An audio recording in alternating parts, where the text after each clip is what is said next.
drevesa. Drevesa so vir življenja. Živalim dajejo bivališče, vodo, hrano in zatočišče. Ljudem pa dajejo toploto, zrak, bivališče, hrano in pohištvo.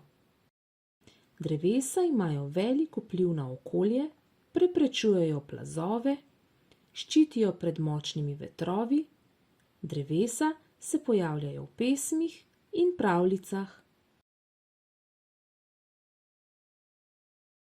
V preteklosti so nekatera ljudstva drevesa tudi častila.